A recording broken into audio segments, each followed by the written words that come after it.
Perkenalkan, nama saya Alia Fatima Azaa, eh, dari kelas HTNI, kelas A, kampus dari Indalaya. Halo, perkenalkan nama saya Dewa Nursyana Sution, asal kelas HTNIB, asal kampus Indralaya. Saya menjabat sebagai wakil. Oh ya, ketuanya. Ulang, ulang, ulang, ulang. Ulang, ulang. Ulang lagi, Dis. Sorry. Ya, silakan dilanjutkan. Perkenalkan, nama saya Alia Fatima, kampus Indalaya, kelas A HTNI. Saya di sini sebagai ketua dari kelompok HTNI. Perkenalkan nama saya Dewa Al Nursyana Sution, kelas HTNIB, asal kampus Indralaya. Saya di sini sebagai wakil dari kelompok ini.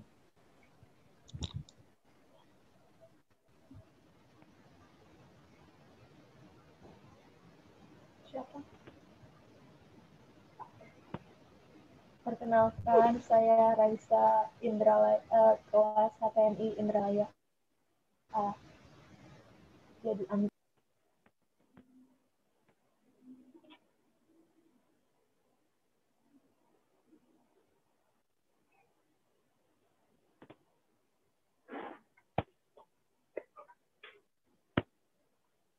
Ini langsung mulai dari Alia lagi apa langsung mulai, Be? langsung dari kaunya, Be. Dari aku ya? Perkenalkan, nama saya Zakiara Marindia. Saya dari kelas kelas A HTNI. Saya berasal dari Palembang. Itu, Be. Kenalkan, nama saya Raisa Anggra Stella. Saya dari kelas HTNI A, kampus Indralaya. Oke, perkenalkan, nama saya Nadia Fanda Marisa Sunjaya dari kelas A Indralaya. Assalamualaikum, Zahwa. Raisa belum ya? Sudah. Nunggu. Raisa Perkenalkan nama sudah. saya Zawa Ardina. Tidak sih, bukan. Perkenalkan nama saya Zawananda Ardina dari kelas A Indralaya. Udah. Nah, Perkenalkan, nama saya Raden Abdul Syarian dari kelas HTNIB Indralaya. Buruknya perkenalan kita. maaf, kukira sudah galau tadi. Rupanya kok belum. Jadi ini nggak jadi itu pemaparan materi itu gimana?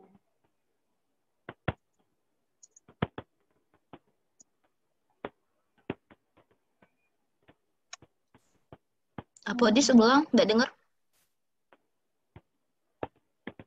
Ini diskusinya itu cak kita mabar ke materi habis itu kita jelas ke siko apa langsung baik karena kalau dari dia dapat ngapo cak itu.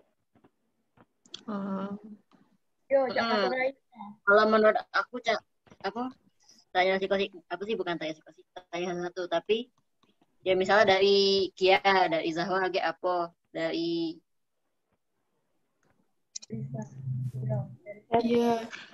Tapi cak mana misalnya kita satu referensi? Ya, tidak apa-apa. Wah, Tidak apa-apa. Yo, cari yang beda-beda juga aja. Tidak apa-apa Tosca. Kan Kak, Tosca. bisa di itu dulu juga, bisa direvisi juga aku.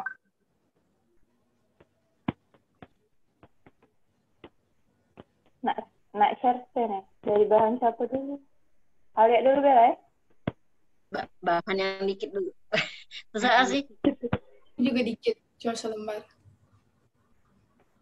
Bisa tidak kamu share screen? Kalau dari kamu nih? Punya Alia aja yang paling bagus. Aduh. Masa sih? Punya Alia aja paling lengkap. Alia sih. Alia tua ya.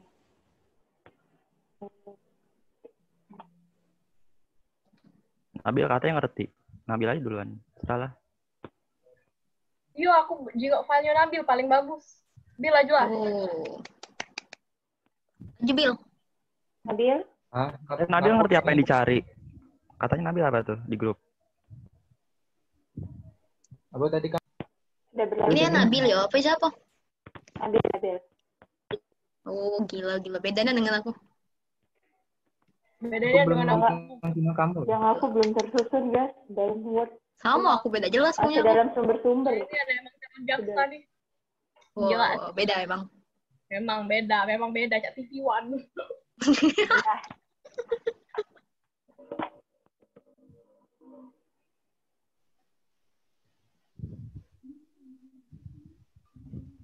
Sudah Bil, apa itu kelas? Jelaskan lah, Cak Mano kalau dari kau tuh Bil, ini norma menjelaskan sama apa dari seluruhnya. Jelas siapa? Si pendekatan menurut yang saya temukan informasi literatur Dengan kawan baconian. pendekatan normatif itu ialah bla bla bla bla. Misalnya Cak ini nah bisa dilihat dalam literatur di sini. Udah dari sekarang rekam aja. Ya, utamanya siapa yang aku baca? Mulai rekam. Dulu, Udah di guys. kayak natural aja. Lagi nggak diliatin juga. Sepertinya. Kalau bisa Udah nggak apa-apa, biar cepet. Berjalan. Bil. Ini udah direkam. Oh, udah direkam. Udah. Nggak direkam dari tadi, Dewa. Oh my god. Gila sih. Aduh, Zahwa. Apa ya? Cuman ada pembukaannya. Langsung beda sih kalau dari kau Cak Mano. Langsung baik lah, biar natural. Ini Bea. Nah, dari yang saya dapatkan berarti pendekatan normatif di sini adalah yang bisa ini nih. Pendekatan normatif. Nah, sebelum tahu lebih lanjut tentang pendekatan normatif, itu sebaiknya kita lihat definisi dari pendekatan normatif itu sendiri. Nah, bisa dilihat itu definisi pendekatan menurut KBBI dan definisi normatifnya juga.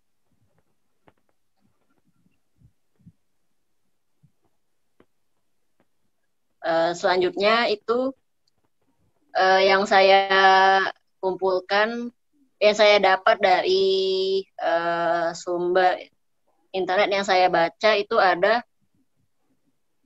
di dalam hukum normatif itu saya dapat dari yang segi penelitiannya. Bisa silakan dibaca dulu.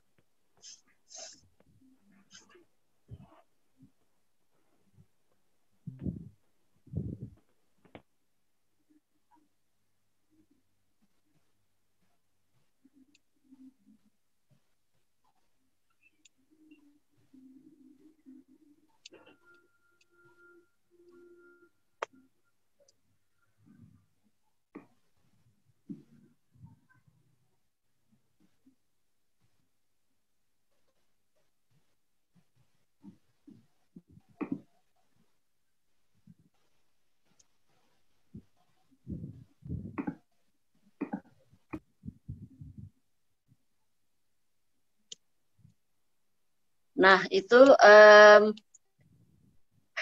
pendekatan penelitian hukum normatif itu ciri-cirinya itu yang berdasarkan metode pendekatan itu juridis, normatif, hukum itu diidentifikasikan sebagai norma, peraturan atau undang-undang.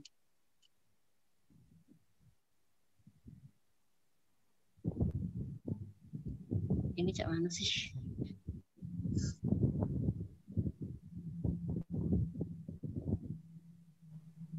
Ya, kalau nak next atau nak mundur, bilang be ya, Iya. Ada tabelnya lucu. Pause dulu, sebentar,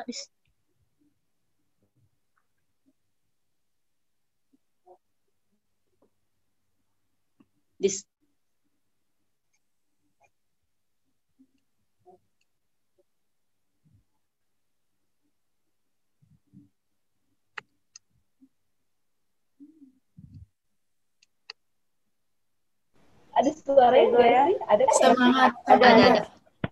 Sudah. Kalau dari kau Cak mana, Re?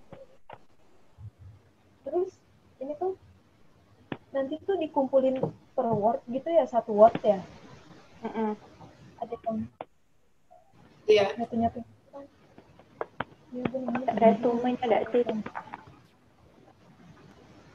Bukannya kayak misalnya digabungin gitu ya? Gak tahu. Iya, digabungin. Yang hasil kita digabungin jadi satu kan? Gabunginnya pas di sini aja udah. Pas di Zoom Terus kalian. diskusinya Gimana caranya nyambungin? Diskusi sekalian gabungin. Ya, nanti adiknya kan Jadi share dapatin screen. semuanya. Nah, dari adiknya mungkin kayak gitu. Kalau adiknya nggak keberatan. Apa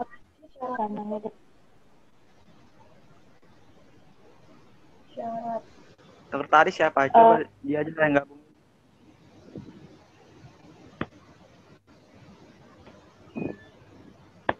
Tapi yang tadi yang Lagi ke alam baka sekretarisnya. Terus yang mana sih sekretaris? Lagi ke Paling alam cantik baka deh, Mak. sekretarisnya. Yang Lagi paling ke alam cantik baka. ya. Adira. Zahwa. Ayo, Rai. Ini tuh udah keluar doang, gue begini doang, gue nemunya. Gak apa-apa, Rai. Yang penting udah pemaparan kayak gitu. Nah, nanti lanjut lagi ke yang lain. Ya udah, lanjut lu, Zahwa. Emang harus ya masing-masing pemaparan? Kayak enggak deh. Kalau yang aku baca KG untuk tugasnya itu yang dikumpul tuh kan lewat Word teh. Yang masuk dalam Word itu tuh waktu, media yang digunakan, nama, NIM, sama rangkuman hasil diskusi kita yang hari ini. Nah, terus ada lampirannya. Lampirannya itu daftar referensi dari masing-masing mahasiswa. Tapi nggak dituliskan, maksudnya ini referensi dari nama ini enggak kan? Maksudnya dari anggota ini enggak? Ditulis. Kita dapatnya. Berarti Jadi, yang nyari siapa tulis siapa gitu. Iya. Tulis juga kayak gitu. Jadi pagi aku buat rangkuman ya hasil diskusi gitu. Misalnya normatif segala macam dijadikan rangkuman sih kok dari bahan-bahan yang kita kumpulkan. Nah terus pas di lampiran itu agak disuruh masuk ke sumber-sumber yang kamu dapat itu dari mana baik. Terus dari apa? Jangan lupa dinamai juga sumber ini siapa yang namukannya kayak itu. Oh jadi buat file Word baru ya itu khusus untuk sumber apa cak mana dis? Enggak, yang dikumpulin satu doang kan? Sih kok. Iya. Oh. Cuman satu. Berarti maksudku ini kan? Maksudku tuh kayak gini, bagian ini yang nulis ini siapa misalkan Dewa gitu, yang bagian ini yang nulis Raden gitu, kayak gitu kan sih? Enggak, perlu nggak kita digituin? gabung. Nggak usah digabung dirangkum. Nggak perlu digituin kan? Nggak perlu. Oh. Tidak referensinya yang ditulis nama dari siapa cek. Oh. Berarti tetap kan siapa yang nyari itu tetap tulis kan? Sumbernya. Tapi memang pendekatan normatifnya pada nyarinya itu semua ya, normanya dikit doang ya. Ini halo. Ya, siapa yang mau memaparkan? Punya kamu Bill yang bagus. Boleh, referensi diambil duluan, semua.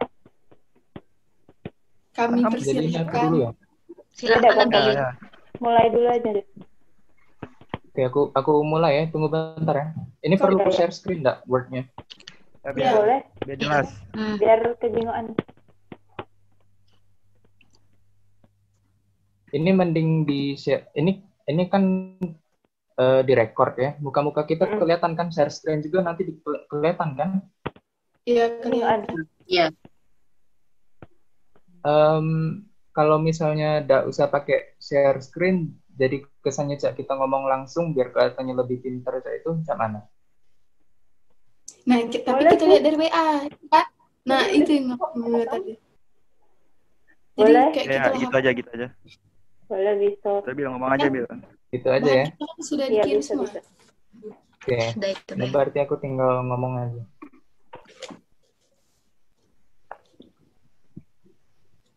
Tunggu sebentar ya. Ya. Nah, kalau untuk normanya kamu dapat yang mana? Kan ada dua tuh norma hukum sama norma yang biasa. Aku ketemu ya norma hukum. Kalau aku norma biasa. Iya, Norma pendekatan dari norma hukum sama norma biasa. Nah, norma jenis-jenis norma. Cak pelajaran sekolah dulu. Nah, norma agama, susilaan, Aku ada kepanan, hukum dan pendekatan normatif. Ini aku mulai ya. Ini Cak Mano, awalannya aku ngomong apa? Langsung bebel enggak apa-apa. Cak kita Awalnya diskusi bilang biasa be kalau pas ketemu Cak. Zahwa jangan macam-macam Zahwa.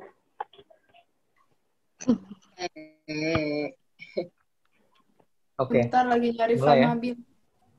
Oh, oke, Bil. Mulai. 1, 2, 3. Dalam literatur, ilmu hukum sering dianggap bukan ilmu, dalam arti bukan merupakan ilmu tentang dasar atau apa yang senyatanya disebut juga Sengusenskap. Oleh karena tidak bebas nilai, tidak menggunakan metode positif ilmiah dan bersifat normatif. Tetapi ilmu hukum adalah ilmu tentang das Soleng atau apa yang seharusnya. Disebut juga Solengwisenskap.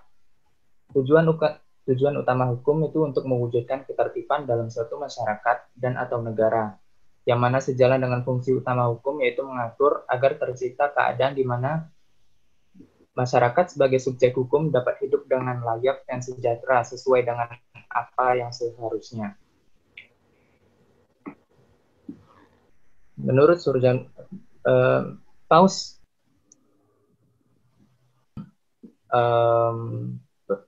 sebelum menelaah suatu undang-undang atau konstitusi, kita harus mengetahui terlebih dahulu mengenai penelitian hukum. Menurut Surjono Sukanto, yang dimaksud dengan penelitian hukum adalah suatu kejadian ilmiah yang didasarkan pada metode, sistematika, dan pemikiran tertentu yang bertujuan untuk mempelajari satu atau beberapa gejala hukum dengan cara menganalisa.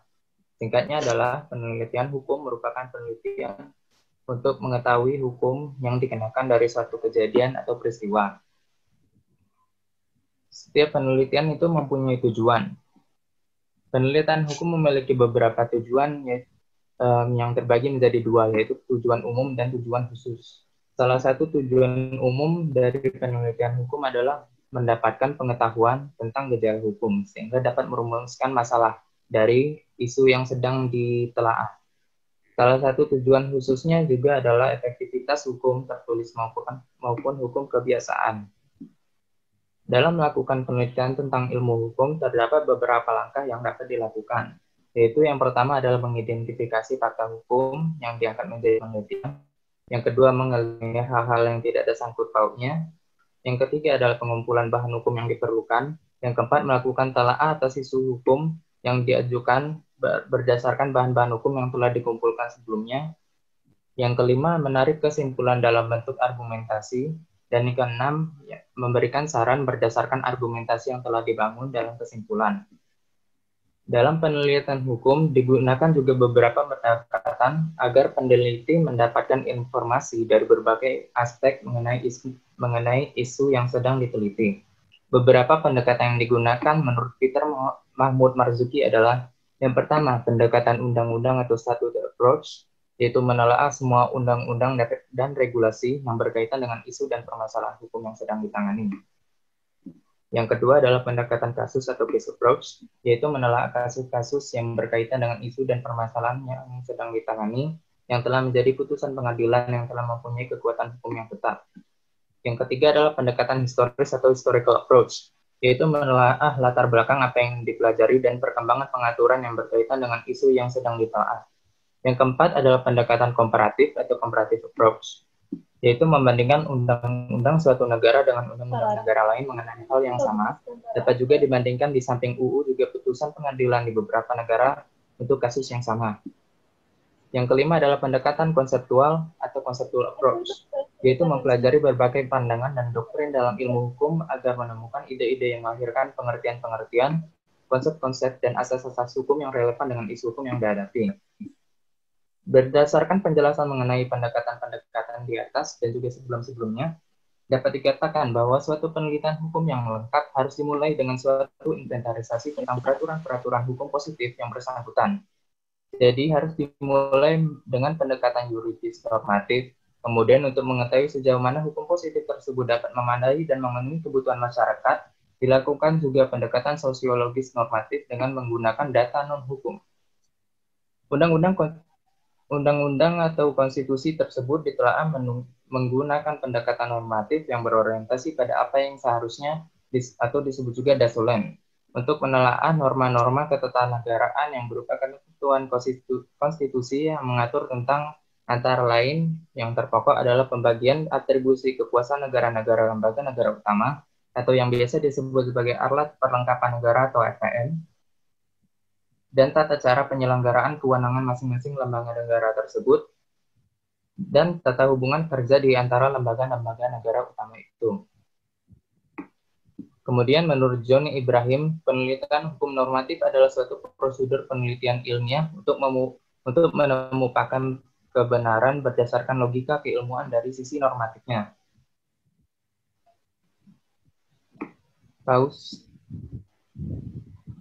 Udah, 2, 3.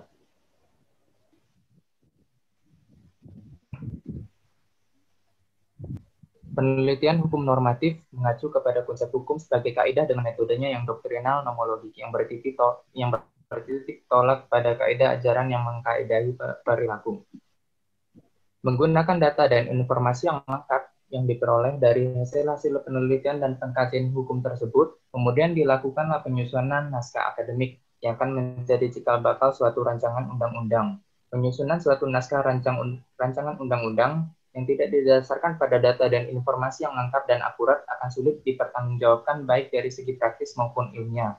Maka dari itu diperlukan berbagai sumber-sumber yang akurat dan dapat dipertanggungjawabkan isinya untuk membentuk suatu rancangan undang-undang yang dapat diberlakukan dalam suatu masyarakat agar terciptalah keadaan yang layak dan sesuai dengan ekspektasi masyarakat.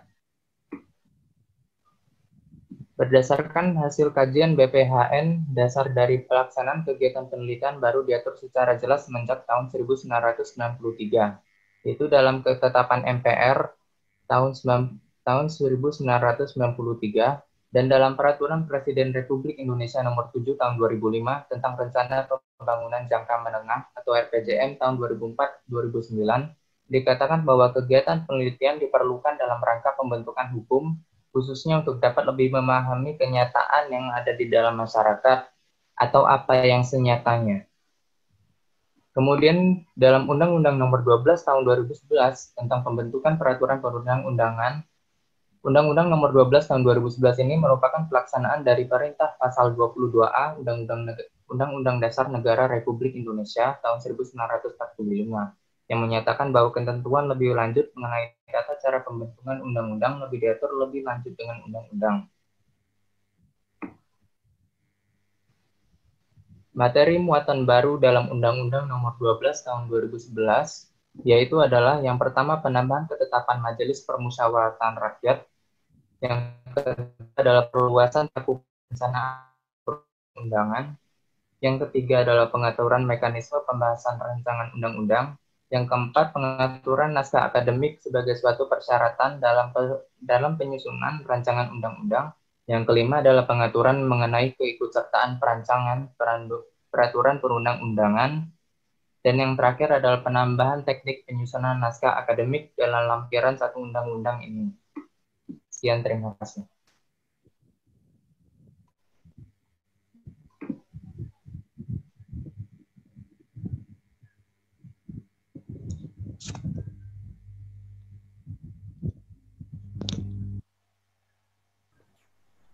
Kalau siapa? Situ. Punya aku tuh kayak kurang nyambung gitu loh. Ini siapa tadi? Alia udah selesai kan? Bukannya belum selesai dia? Suaramu tuh dimatiin Alia. Nyalain dulu. Belum tadi, belum. Udah kau aja tuh, kamu lengkap. Jangan cak itu, udah Tidak lengkap itu. Siapa dong? Aku ya berarti. Yo. Silakan. Daus. Nah, kayak Nabil tadi kan berarti. Iya, baca. Ya.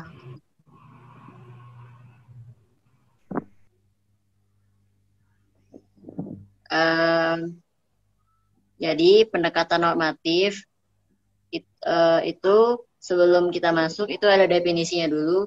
Definisi pendekatan menurut KBBI, pendekatan yaitu proses, cara, perbuatan mendekati, pendekatan yang telah dilakukannya selama ini sampai tidak berhasil. Yang kedua, istilah antropologi usaha dalam rangka aktivitas penelitian untuk mengadakan hubungan dengan orang yang diteliti, metode untuk mencapai pengertian tentang masalah penelitian. Yang kedua itu definisi normatif menurut KBBI. Normatif yaitu berpegang teguh pada norma, menurut norma atau kaidah yang berlaku. Terus masuk ke yang saya dapat di pendekatan hukum normatif itu dalam segi penelitiannya, hukum yang tertulis yang diamati dari berbagai aspek, seperti aspek teori, filosofi, perbandingan, komposisi, konsistensi, penjelasan umum dan penjelasan pada tiap pasal, formalitas dan kekuatan mengikat suatu undang-undang, serta bahasa yang digunakan adalah bahasa hukum. Sehingga dapat kita simpulkan pada penelitian hukum normatif dalam pendekatannya mempunyai cakupan yang luas. Berikut ini adalah ciri-ciri pendekatan penelitian hukum normatif, yaitu berdasarkan metode pendekatannya itu hukum normatif bersifat normatif yuridis. Hukum diidentifikasikan sebagai norma-norma, peraturan atau undang-undang. Dari segi objek kajiannya itu ada hukum positif, dan bentuk analisisnya itu ada logis normatif berdasarkan logika dan peraturan undang-undang, silogisme yaitu menarik kesimpulan yang telah ada, serta kualitatif. Pendekatan normatif itu dikaitkan dengan metode filosofis karena norma dan nilai dapat ditentukan secara filosofis. Menurut Gauba 2009, secara garis besar pendekatan normatif berusaha untuk menentukan dan meresepkan nilai-nilai. Adapun normatif itu dari segi nilai, yaitu berarti konstitusi sebagai hukum tertinggi suatu bangsa benar-benar dipatuhi oleh penguasa maupun masyarakat secara murni dan konsisten. Nilai konstitusi idealnya harus dilaksanakan secara normatif karena akan memengaruhi tercapai atau tidaknya tujuan sebuah bangsa yang tercantum di dalam konstitusi. Hal ini dalam konteks Indonesia, tujuan bangsanya yaitu diantaranya dapat dilihat pada alinea keempat Undang-Undang Dasar 1945, yaitu untuk memajukan kesejahteraan umum, mencerdaskan kehidupan bangsa, dan ikut melaksanakan ketertiban dunia yang berdasarkan kemerdekaan, perdamaian abadi, dan keadilan sosial. Maka dari itu, negara harus benar-benar hadir untuk memenuhi apa yang menjadi hak warga negara, dan warga negara harus melaksanakan apa yang menjadi kewajibannya. Hal ini semata-mata untuk mengimplementasikan nilai konstitusi secara normatif, agar tujuan negara dapat tercapai. Selanjutnya itu pendekatan normatif itu atau pendekatan jurisprudensi. Definisinya adalah pada pendekatan ini fokus kajiannya itu terhadap bagaimana memandang hukum sebagai suatu sistem yang utuh mencakup seperangkat asas hukum, norma-norma, dan aturan hukum, baik yang tertulis maupun tidak. Pada dasarnya penting diketahui bahwa asas hukumlah yang melahirkan norma hukum. Kemudian sebaliknya norma hukum yang akan melahirkan aturan hukum. Dari satu asas hukum tersebut dapat melahirkan lebih dari satu norma hukum, sehingga jumlahnya tak terhingga. Dan juga sebaliknya demikian. Sebagai contohnya itu dari asas hukum, pengakuan terhadap hak milik individu dapat melahirkan norma hukum. Antara lain, contohnya itu tidak boleh mengambil hak milik orang lain, tidak boleh merusak hak milik orang lain. Dari segi norma hukum, tidak boleh mengambil hak milik orang lain, timbullah berbagai aturan hukum di dalam perundang-undangan. Contohnya pasal 362 KUHP tentang ancaman pidana bagi pencurian, dan sebagainya. Di dalam tulisan beberapa ahli hukum seperti Smith 2007 menyebut pendekatan melalui konteks yang melatar belakangi hukum ini sebagai external normative approach atau pendekatan normatif secara eksternal atau dari luar. Meski secara normatif, hukum mengatur apa yang seharusnya berlaku di dalam masyarakat. Apa yang dilarang akan dikenai sanksi jika dilanggar, namun tidak menentukan apa yang perlu diatur di dalam hukum. Perilaku apa yang seharusnya dilarang dan diberi sanksi, perilaku apa yang harus dilakukan oleh setiap anggota masyarakat. Semuanya harus ditentukan melalui sebuah pengamatan, kajian, dan mendalami penelitian. Sekian. Tapi ini tuh referensinya tuh harus yang kuat-kuat gitu nggak sih? Kayak dari web apa yang gitu nggak sih? Apa? Apa kalau misalnya referensi, kita nyarinya yang kuat-kuat gitu. Referensi yang dari website yang teruji gitu, bla bla bla. Oh, maksudnya yang setiap yang dibaca tadi atau gimana? Enggak, kalau misalnya kita nyari lagi referensi yang akurat gitu loh, gimana sih? Yang jelas, ya gitu kan? Gitu kan? Iya. Gitu. Coba deh recordnya matiin dulu deh, bentar. Oh ya, oke.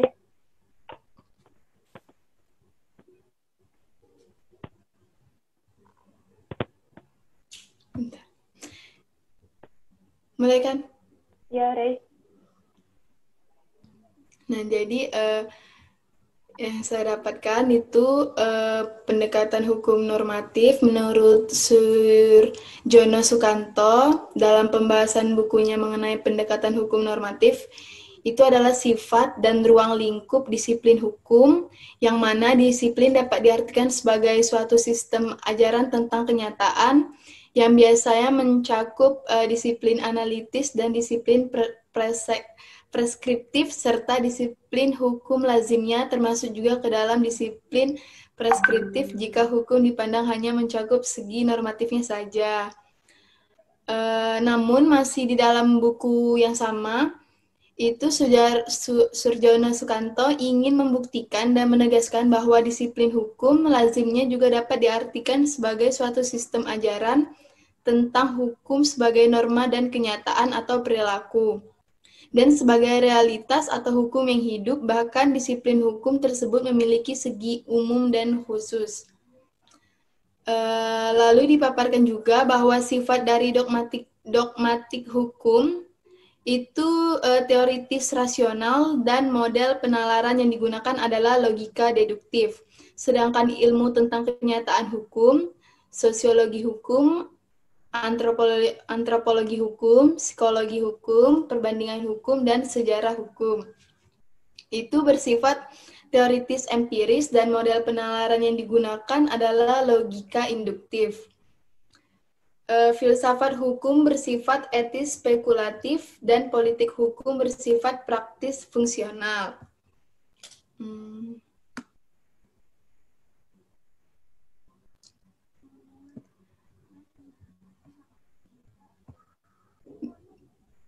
Berbeda dengan jenis penelitian hukum empiris, penelitian hukum normatif memiliki kecenderungan dalam mencitrakan hukum sebagai disiplin preskriptif di mana hanya melihat hukum dari sudut pandang norma-normanya saja, yang tentunya bersifat preskriptif. Di mana tema-tema penelitiannya itu mencakup 1. Penelitian terhadap asas-asas hukum, 2. Penelitian terhadap sistematika hukum, 3. Penelitian terhadap taraf sinkronisasi vertikal dan horizontal, 4. Perbandingan hukum, 5. Sejarah hukum.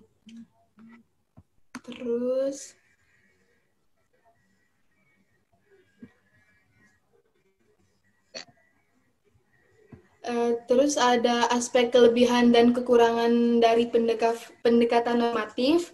Itu kelebihannya 1, loyalitas beragama atau religious loyalty. Menurut bahwasanya melalui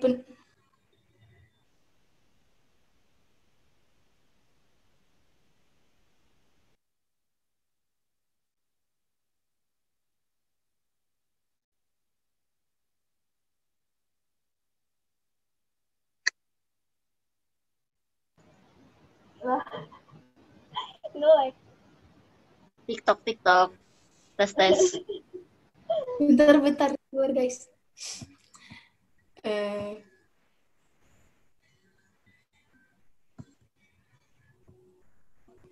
Nah, terus Satu, loyalitas beragama. Itu pendekatan ini, seorang akan memiliki sikap mencintai dan loyalitas dalam beragama, yakni berpegang teguh kepada agama yang diyakini sebagai yang benar tanpa memandang dan meremehkan agama lain. Dua, fanatisme beragama. Pendekatan ini, seorang akan memiliki sikap fanatis terhadap agama yang dianutnya. Sudah sepatutnya umat beragama memang fanatik dalam memegang agamanya dan serius dalam memperjuangkan agamanya. Terus di samping itu juga pendekatan ini memiliki beberapa sisi kekurangan, yaitu satu, bersikap eksklusif dalam beragama ketika seseorang meyakini sesuatu dengan kebenaran yang mutlak dan meyakini orang lain salah, maka ia akan menjadi pribadi yang tertutup, tidak mau menerima pendapat dan pemahaman orang lain, dan seterusnya. Dengan demikian, orang-orang yang memahami Islam dengan pendekatan normatif teologis akan menutup dirinya dari kebenaran yang dibawa oleh orang lain. Jadi percaya agamanya saja. Dua, bersifat dogmatif atau dogmatik. Pengertian dogma adalah pokok ajaran yang harus diterima sebagai hal yang baik dan benar, tidak perlu dipertanyakan lagi, tidak boleh dibantah dan diragukan. Orang-orang yang memahami Islam dengan pendekatan normatif teologis cenderung menganggap ajarannya sebagai ajaran yang tidak boleh dipertanyakan lagi kebenarannya, tidak boleh dikritisi dan dipertanyakan lagi. Akhirnya mereka terjebak dalam takdis al-kafir. Itu saja yang dapat saya sampaikan.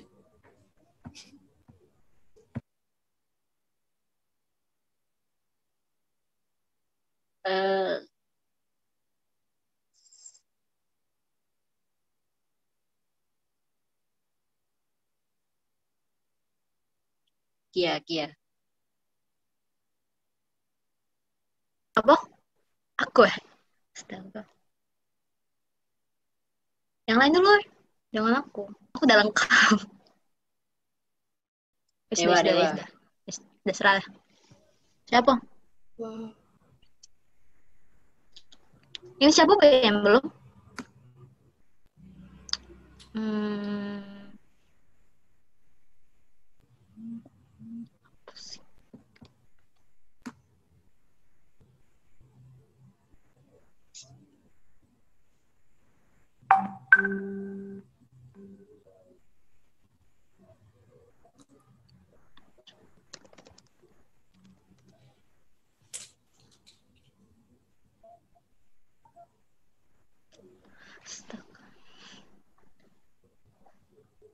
Aku ya.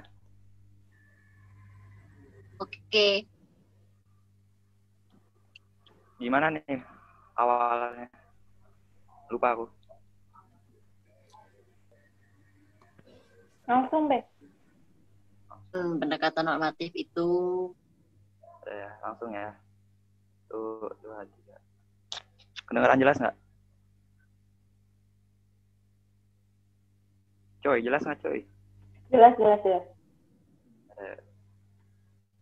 Sebagai pencetus ajaran teori yang murni tentang hukum, Hans Kelsen menyatakan bahwa ilmu hukum adalah ilmu normatif yang mempelajari tata hukum positif sebagaimana adanya tanpa mempersoalkan isi dari yang senyatanya itu, tanpa mempersoalkan baik buruknya atau adil tidaknya isi dari tata hukum.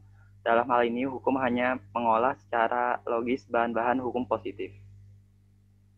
Lalu, ilmu pengetahuan hukum yang objektif, yang tidak berat sebelah dan bersifat universal, menurut Kelsen dapat diperoleh dengan jalan menghilangkan semua unsur-unsur yang tidak relevan dan memisahkan ilmu hukum dari ilmu-ilmu sosial lainnya.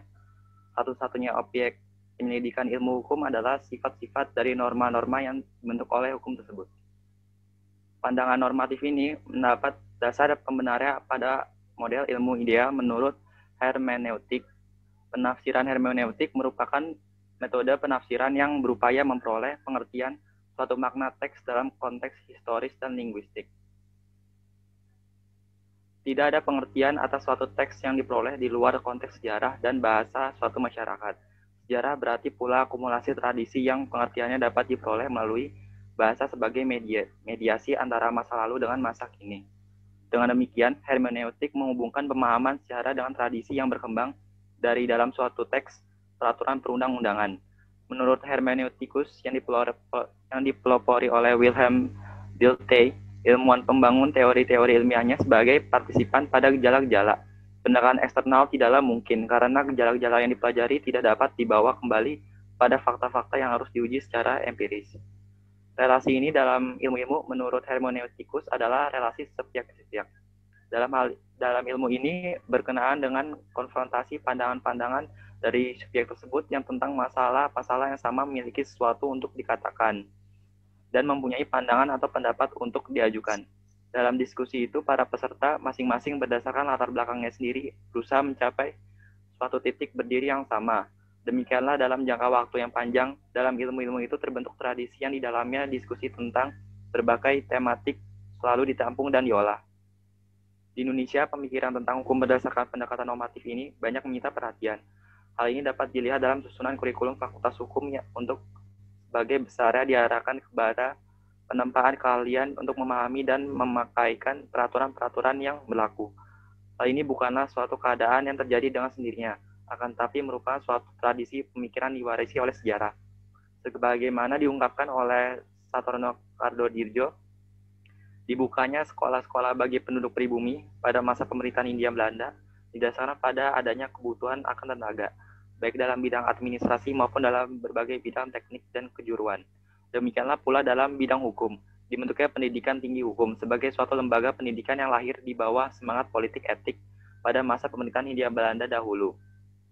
Menurut Sutianto, dimaksudkan untuk menyiapkan tenaga negara terdidik guna mengisi jabatan-jabatan dalam lingkungan kekuasaan kehakiman Landaart.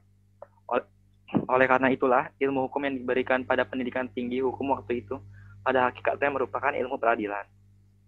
Dalam mempelajari hukum, para pelajar menempatkan diri sebagai hakim dan menggunakan kacamata hakim. Ini menunjukkan cara kerja peradilan yang mempunyai ciri-ciri menghadapi peristiwa individual, mencari hukumnya dengan penemuan hukum, dan kemudian menetapkan untuk menyelesaikan suatu konflik. Hal ini hanya bisa dilakukan apabila mereka mempergunakan optik preskriptif.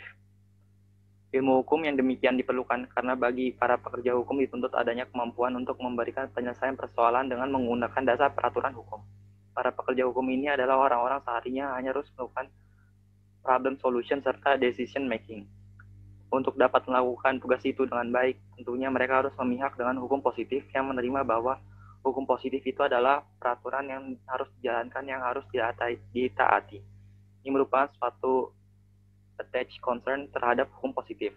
Hal ini dilengkapi dengan suatu pandangan yang memandang hukum sebagai suatu sistem yang otonom, logis, dan konsisten. Hal ini diperlukan agar mereka terampil dalam menafsirkan dan menerapkan peraturan-peraturan hukum. Adanya tujuan pendidikan tinggi seperti ini terungkap di atas tidak dapat dilepaskan dari masalah-masalah yang dihadapi oleh pemerintah Hindia Belanda, hal mana sedikit banyak menyangkut politik pemerintahan.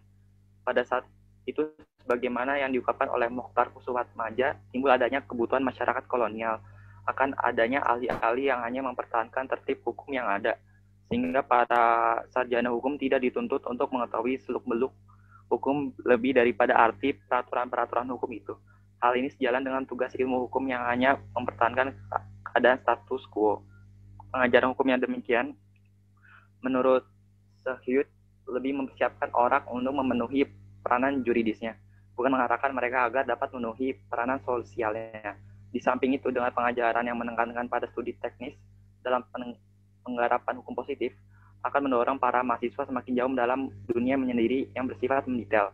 Dengan demikian, terjadi proses keterasingan dari masyarakat dan problem-problemnya, sehingga dihasilkan bukan hanya tukang-tukang dan montir-montir dari mesin hukum, melainkan sarjana yang tidak mampu secara kreatif menempatkan sistem hukumnya dalam lingkungan masyarakat. Demikian sudah. Ada lagi? Risa bilang, mana nih diskusi kita nggak komplit.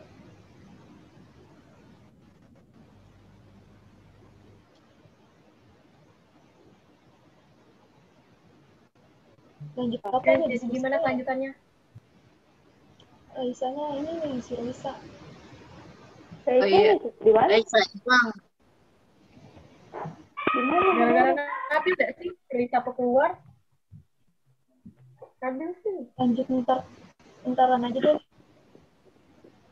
Hanya ini pakai batasnya deh recording ini. Rasanya lewat 40 menit dari tadi. Gak sejam. Katanya mana ya 40 menit? Laptop Resya habis baterai. Kayaknya dipindah ke HP deh. Tanya, pindah HP ya nih. Makin tua. Tidak lah, weh. Tidak serius aku. Itu biasa bayar ya kok. Iya, Record belum? biasa. Belum ya? Sudah. Sudah. Sudah.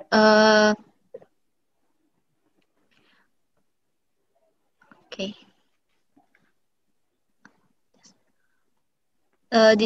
Saya di sini ingin memaparkan apa yang saya dapat dari referensi yang saya dapat. Pendekatan normatif itu dapat memiliki sifat empiris yang seperti perbandingan hukum, sejarah hukum, dan kasus-kasus. Nah, ini juga dapat digunakan dalam pendekatan terdapat 7. Pertama ada pendekatan perundang-undangan, yang kedua ada pendekatan konsep, yang ketiga ada pendekatan analitis, keempat ada pendekatan perbandingan, yang kelima pendekatan historis, yang keenam pendekatan filsafat, dan ketujuh pendekatan kasus. Dari macam-macam di atas dapat digabungkan satu dengan lainnya. Yang pertama pendekatan perundang-undangan. Suatu penelitian normatif tentu harus menggunakan pendekatan perundang-undangan, dilihat dari hukum sebagai sistem tertutup yang mempunyai sifat-sifat komprehensif, itu norma-norma hukum yang ada di dalamnya terkait antara satu dengan yang lain secara logis. Terus ada all-inclusive, kumpulan norma hukum tersebut cukup mampu menampung permasalahan hukum. Lalu ada sistematis, bertautan antara satu dengan yang lain. Terus yang kedua ada pendekatan konsep. Pendekatan konsep ini digunakan dalam rangka untuk menyamakan persepsi atau pemahaman terhadap bahasa hukum yang memiliki penafsiran multitafsir. Terus tiga ada pendekatan analisis. Analisis ini dimaksud itu melakukan tindakan analisis terhadap bahan hukum yang tujuannya untuk mengetahui makna-makna yang dikandung oleh istilah-istilahnya. Terus ada pendekatan perbandingan. Pendekatan ini digunakan untuk membandingkan salah satu lembaga hukum dengan yang lain. Terus terdapat pendekatan historis. Ini pendekatan yang melalui pendekatan sejarah yang secara lebih objektif. Terakhir ada pendekatan 6, pendekatan filsafat.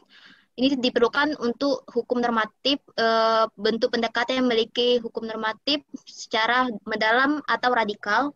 Yang ketujuh ada pendekatan kasus. Ini pendekatan yang bertujuan untuk mempelajari penerapan norma-norma atau kaidah hukum yang dilakukan dalam praktik hukum, terutama mengenai kasus-kasus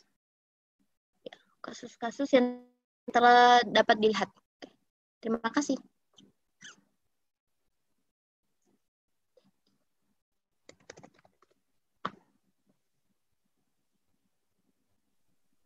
Oke, habis itu?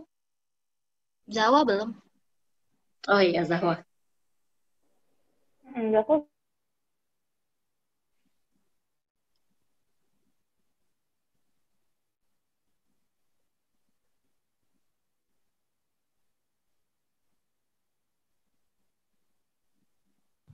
Aku ya? Iya. Bahasing sih. Siapa ya? Aku. Atau Raisa? Tinggal Zahwa, nah Adis. Oh iya, Adis juga belum ya? Iya, Adis belum. Adis sudah bahasa siapa?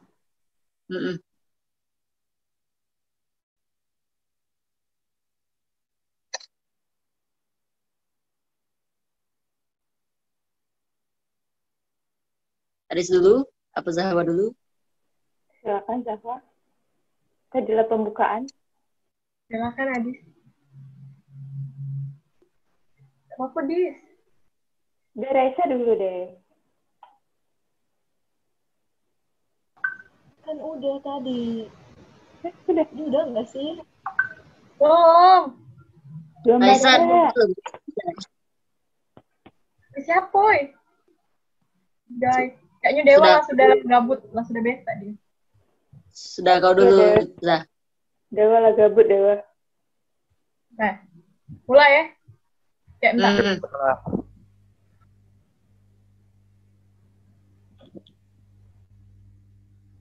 Dah. Siapa ini? Oh. Aku Oh Zahwa ya udah duluan. Sudah belum? Udah dari tadi. Oh. Nah, di sini saya akan menjelaskan tentang pendekatan normatif dalam hukum tata negara yang dilihat dari ajian pendekatan secara hukum terlebih dahulu. Nah, dalam penelitian hukum sepenuhnya tergantung pada permasalahan dan tujuan penelitian hukum yang bersangkutan. Bila permasalahan dan tujuan penelitian masuk unsur hukum ideal dan konsep hukum ius constituendum dan ius constitutum, maka kajian pendekatannya bersifat yuridis normatif, yaitu logika deduktif. Bila masuk unsur atau konsep hukum pola perilaku dan pemaknaan sosial, maka kajian pendekatannya bersifat empiris atau sosiologis, logika induktif. Terus dalam HTN itu pendekatannya itu yang didominasi oleh normatif. Mengapa demikian? Yang pertama, mengandalkan pencarian ketentuan normatif, merefleksikan doktrin yang tersedia, dan mengembalikan kajiannya pada teks, baik yang merujuk dan menamainya dengan dasar filosofis yang sesungguhnya, berakar dari filosofis positivisme. Kedua, rasionalisasinya membatasi pada teks atau dokumen semata, baik itu yang disebut sebagai rasio legis maupun rasio juris. Sedangkan itu dalam kemapanan normativisme dalam ilmu hukum karena memang bersentuhan dengan aturan-aturan hukum, terutama aturan yang direproduksi oleh negara atau otoritas kuasa pembentuk hukum formal. Terus dalam pendekatan normatif, peneliti tidak cukup merujuk pada hukum positif, melainkan juga perlu menelisik dan menentukan dasar-dasar meta-yuridis seperti nilai-nilai keadilan dan azas-azas hukum sebagai hukum yang ideal. Misalnya penelitian tentang sengketa perjanjian yang di dalamnya terdapat tipu muslihat. Apakah mengikat para pihak? Peneliti harus mencari dan menemukan nilai-nilai atau azas-azas hukumnya yang diandaikan berlaku universal. Dan dari skema Jelinek yang berisikan tentang teoritis Staatswissenschaft yang terbagi dalam Allgemein Staatsrecht sama Besonder Staatsrecht. Nah, dari skema Jelinek itu bahwa azas-azas hukum tata negara sebagai bagian dari hukum tata negara yang merupakan ilmu pengetahuan tentang kaidah atau normatif Wissenschaft melalui pendekatan normatif telah mengkhususkan pembahasannya pada azas-azas dan pengertian dalam segi yuridis yang ada hubungannya dengan hukum tata negara. Baiklah, itu saja yang dapat saya sampaikan.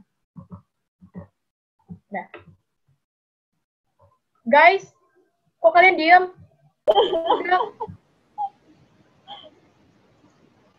Nih, aku ya. Jadi normatif itu pendekatan dilandasi atas dasar yuridis atau legal order. Terus gagasan dalam normatif itu nggak dapat berubah secara resmi, melainkan sama lembaga pembuat norma-norma. Terus teori normatif ditujukan untuk membentuk sistem umum yang valid berdasarkan keseharusan atas dasar legal order. Terus objek dari normatif itu norma. Nah, norma itu suatu bentuk atau wujud yang seharusnya atau dasar. Untuk memastikan tiap norma berjalan fungsinya, maka diterapkan adanya sanksi. Yeay.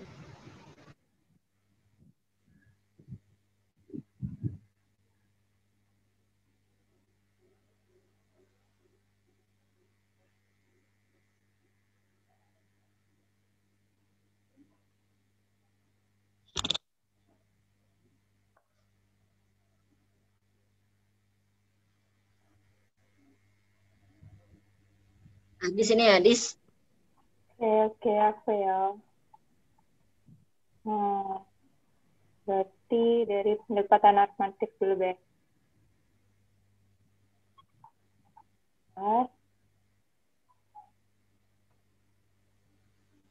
Jadi kalau untuk pendekatan normatif itu aku lebih dapat ke arah ke penelitian. Jadi kalau untuk bahan yang aku dapat itu berdasarkan jurnal, itu bilang kalau penelitian hukum itu punya dua pendekatan. Jadi yang pertama pendekatan yuridis normatif sama normatif sosiologis. Nah, kalau untuk sebentar.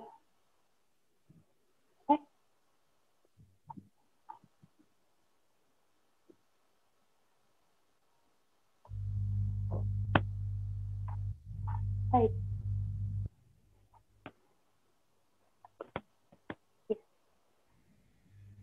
Untuk yuridis normatif itu lebih ke kalau banyak juga.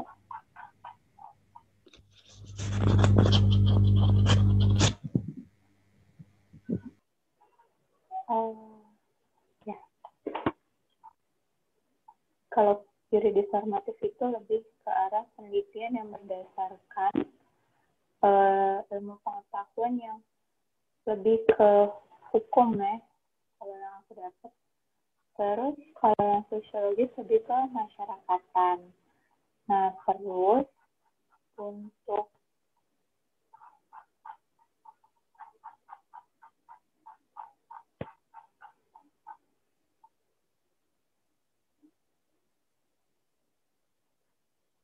penelitian hukum itu punya dua penelitian. Jadi penelitian multidisipliner sama interdisipliner. Itu. Jadi kalau interdisipliner itu menggunakan logika. Terus kalau untuk multidisipliner itu lebih ke sama sih sebenarnya, cuman dia lebih ke arah menggunakan logika tapi dari cabang ilmu yang banyak. Sudah. Untuk lebih lengkapnya silakan lihat di rangkuman.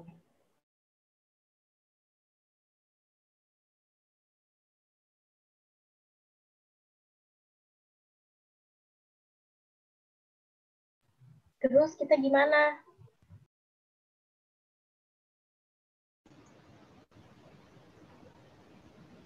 Lagi? Mana lagi?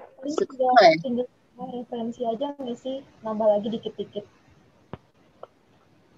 Terus udah. Guys, kita mau bahas normatif secara umum.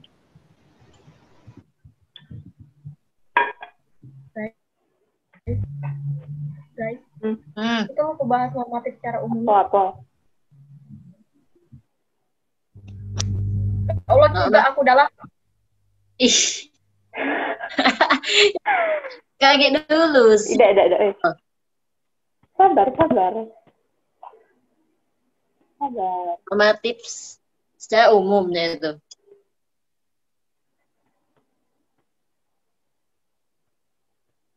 Kalau untuk normatif secara umum, langsung tidak sih dijelaskan ke Bapak itu? Bentar, mana saya? Aku yang waktu yang di Google itu, normatifnya yang nemu yang Islam. Dalam segi itu. Yang Islam, serius aku. Iya kan? Iya kan? Oh, yang tentang normanya kan kata Alia tadi tentang norma secara umum yang ada di PIH sama yang ada di Google. Kayaknya ini kita ambil dari pendapat dari beberapa wong di antara kita beda. Maksudnya jangan seluruhnya itu. Raisa ngapur Raisa. Apaan tuh Alia? Nggak kelihatan ya. Nemu norma ya. Norma hukum. Bisa kelihatan. Iya. Jadi. Udah. Coba lagi Mama. Nabil, yang kau ringkas deh Nabil, kau masuk ke chat ini tapi Nabil pakai HP sih. Kirim sumbernya dari mana? Udah aku kirim di Sumbernya chat. ada di situlah sumbernya, bentuknya body note. Sumber aku ada di chat ini Nadis, udah aku tulis. Ya, yang kau kirim nggak Kate? Body note di WA? Tidak, bukan yang Nabil. Oh, Nabil. Oh, Zulfidiani ini. Ada itu body note. Oh, Iya, yang dikurung-kurung itulah. Nabil Karma.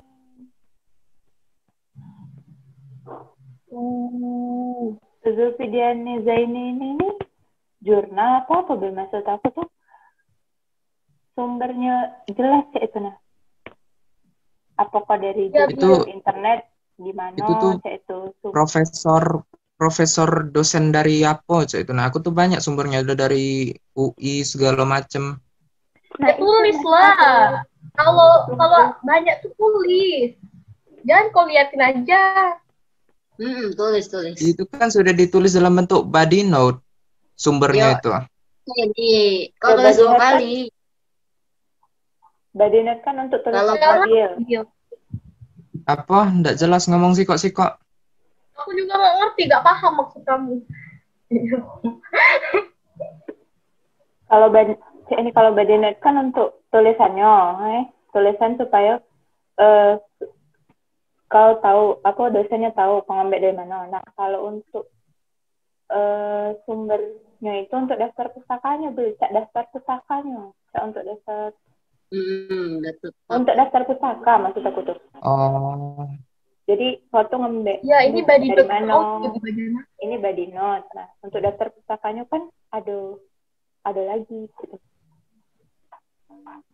Sejak itu tunggu dulu, aku perlu buka laptop lagi. Laptop aku lagi dicas. Ya, emang kok nggak boleh main laptop sambil dicas? Bukannya pertama kali beli. Emang laptop kau ngapus sih? Nggak boleh. Terus langsung mati, langsung rusak chat itu. Misalnya komen pas lagi dicas. Yang colokannya itu ada di ruangan sebelah, jauh. Nah, ngapa kok ada di ruangan sebelah? Sejauh dari ini. Nah, aku lagi tidur. Oh. Zahwa julid sekali Zahwa ya, jangan. Iya, julid banget aku, gila, sumpah. Udah lah, aku obat. Diam. Tidak cak ini untuk lengkapnya dari untuk sumber-sumber yang nak aku tulis di daftar pustakanya lagi, aku tunggu sampai besok. Yang untuk kulampir ke dirangkumannya itu. Jadi kamu pacak kirim rangkumannya dulu ke aku, apa ada rangkuman sekaligus daftar pustakanya. Agak baru masuk ke dokumen kita. Dari WA, Ben? Iya, WA. Bisa dari WA. Yang nama sama nim sekalian. Ya. Jadi cak mana? Fotos. Bentar. Dis, apa kita yang sedapatnya dulu, Bedis, untuk nge-share screen-nya, untuk ngegabung jadi satu. Nanti kalau misalnya sudah galau, baru digabungi galau, kayak itu, nah baru kau tata, kayak itu, nah yang mana yang duluan, yang mana yang itu. Itu gimana? Gini.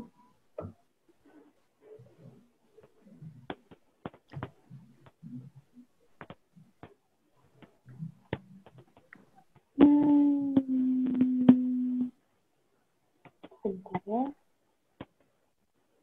Nah, jadi Cak Inde, kaget. Kamu kirim dulu bahan-bahannya dari kamu ke aku sama daftar pustakanya sekalian. Agak dari bahan-bahan kamu, agak aku bingung yang mana yang relevan kayak itu nah.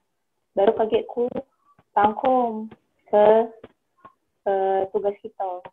Nah, sesudah itu agak tugasnya agak aku share ke kamu supaya bisa direview lagi. Baru kaget besok dikirim ke bapaknya.